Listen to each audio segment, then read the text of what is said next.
En el Congreso Federal las cosas se mueven a paso lento, demasiado para los demócratas interesados en impulsar los proyectos de ley que quiere la Casa Blanca. El presidente Joe Biden aspiraba a tener otra victoria legislativa, pero los republicanos le tienen gran parte de su agenda bloqueada. Dicen porque no le conviene al país. Vamos a la ciudad capital, donde se encuentra Randy Serrano con la información. Llegó el día festivo y el Congreso y la Casa Blanca no lograron cumplir algunas de las metas que tenían para este lunes, como la reforma policial y el proyecto de infraestructura. Y aunque el presidente sigue optimista, la mayoría demócrata en el Congreso tendrá que trabajar bajo más presión este verano porque algunos temen que proyectos importantes queden en la cuerda floja. Esto no se va a volver más fácil y la próxima sesión del Congreso va a ser aún más complicada porque llegan los congresistas a sus distritos y se enfrentan a toda la oposición, las preocupaciones y la agenda de sus votantes. A otros, como el senador Tim Kaine, no les preocupa el factor tiempo.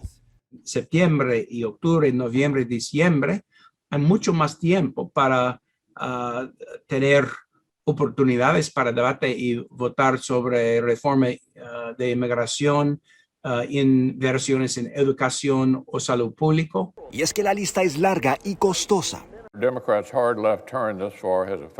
El líder de los republicanos en el Senado ha dicho que las políticas izquierdistas de los demócratas han afectado la economía del país y golpeado a las familias donde más les duele.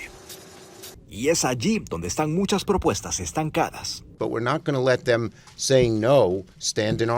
líder de los demócratas en el Senado dijo que no permitirá que los republicanos simplemente bloqueen el camino.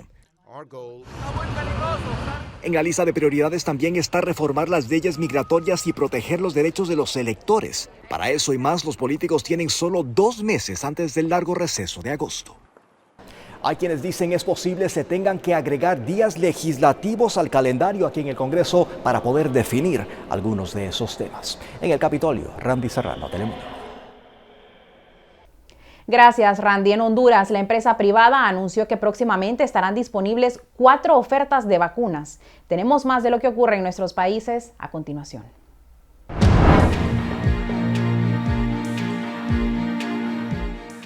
Al menos 4 ofertas de vacunas anti-COVID llegarían al país, así lo anunció ayer la cúpula privada, a presentar los avances del proceso de compra directa junto al Consejo Nacional Anticorrupción y el Instituto Hondureño de Seguridad Social. Hasta la fecha, se han realizado 32 entrevistas con distintos oferentes que distribuyen vacunas anti-COVID-19. 8 propuestas han pasado a la segunda fase de evaluación, expresó la presidenta del Consejo Hondureño de la empresa privada COEP, Aileen Flores.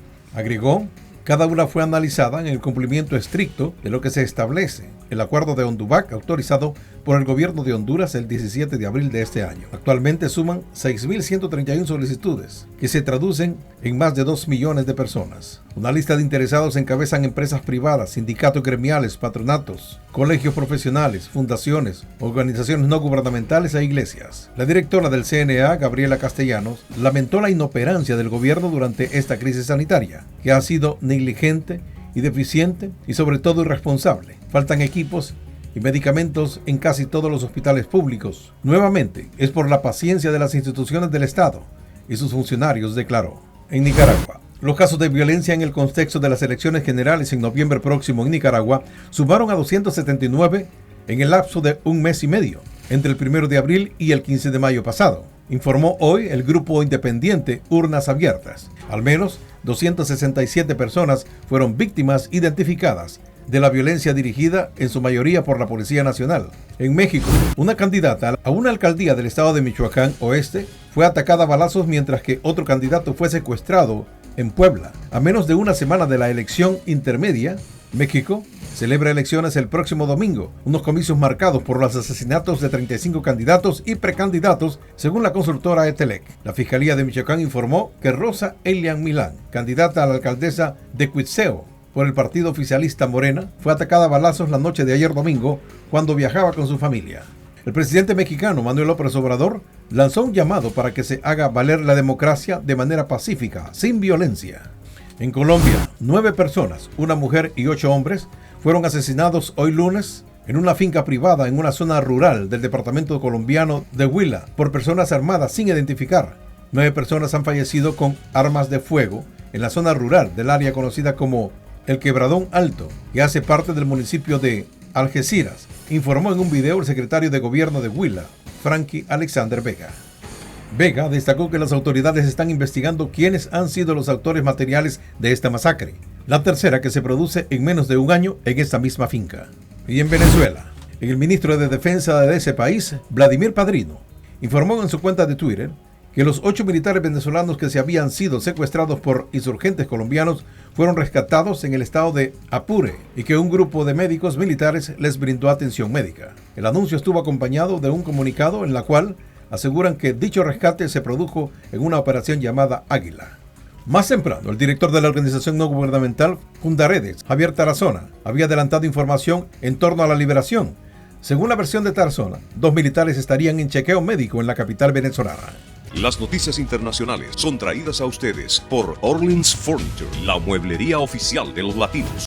Nos vamos a una pausa comercial y en solo minutos regresamos con los deportes, pero antes vamos a un adelanto del tiempo con Gabriela Deyani. Y en el primer día del verano y del inicio oficial de la temporada de huracanes estamos viendo esas precipitaciones. Vamos a estar hablando de un patrón activo durante los próximos días. Les tengo esos detalles a regresar en el pronóstico del tiempo.